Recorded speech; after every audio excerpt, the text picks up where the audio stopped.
Those of you who are looking for a quick breakfast, like this guy is looking for some quick stuff, you have already had your breakfast. Um, I know that not everybody would like to have something salty, something savory in the breakfast because this is the early part of the day. You're still not waking up properly, and usually the go-to option is the carbohydrates, and it's easy and long shelf life, cereal, porridge, etc., etc. But this is very, very bad in a sense. It doesn't have any fiber to slow it down, the absorption of the rise of the sugar, and as subsequently rise of the insulin. And it doesn't have any protein to build up because when you wake up in the morning, you are in a state of dehydration and a state of catabolism because all night you used up everything. So you need stuff to build up your structure. Now, this will definitely give you a very quick source of energy. I don't doubt that. But what will what it will do then, it will give you a crash very quickly because it will spike your blood sugar and it will crash like this. It's called high glycemic index. Whereas if you eat something which is slow to rise, slow to come down, it will not cause a rebound hunger. So always focus on home cooked food, less processed food, more organic stuff, and a good mix of protein, veg, and fat. I know in UK this is not a very glamorous food, but this is the easiest, longest shelf life, cheapest, most complete protein. Coffee might not agree because he likes more fish and chicken and beef and pork. I know that.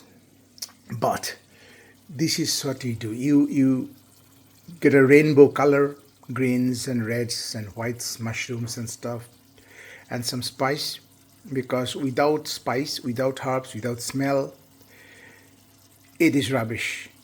Chicken doesn't have any taste of its own, egg doesn't have any taste of its own, vegetables are really yucky. Whereas this is really yummy, just on its own, butter and carbohydrate, nothing like it. And I'm quite addictive to this. But it is all about doing what is good for you long term, not what is good for your pleasure short term. So the other thing that people do, like my wife is very, very fond of this and this. And she's wondering why, despite all this intense workout that she's doing, she's not getting the desired result. Do you know how much calories this? So this is good fat.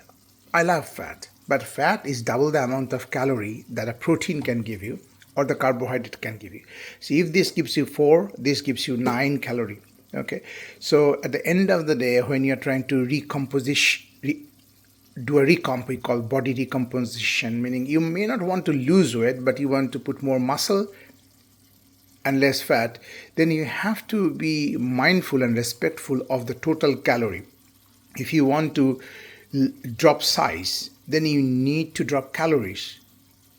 The total calorie doesn't matter what you're eating, bad stuff or good stuff, doesn't matter. The total calorie needs to come down. And some calories you won't even know, like 100 grams of this is almost 600 kilocalorie, which is way beyond your standard average lunch. So just by taking 2 big tablespoonful, you're way out of your budget. Coffee? You agree? You're blinking. So that's my message today. Think about it. Get used to some bland stuff. This is too spicy for me in the breakfast. But when I'm hungry around 11, 12, like a late breakfast, which is kind of my way of intermittent fasting, just push your breakfast. Then you want to eat something quickly. You don't want to elaborate stuff or salty and savory and stuff.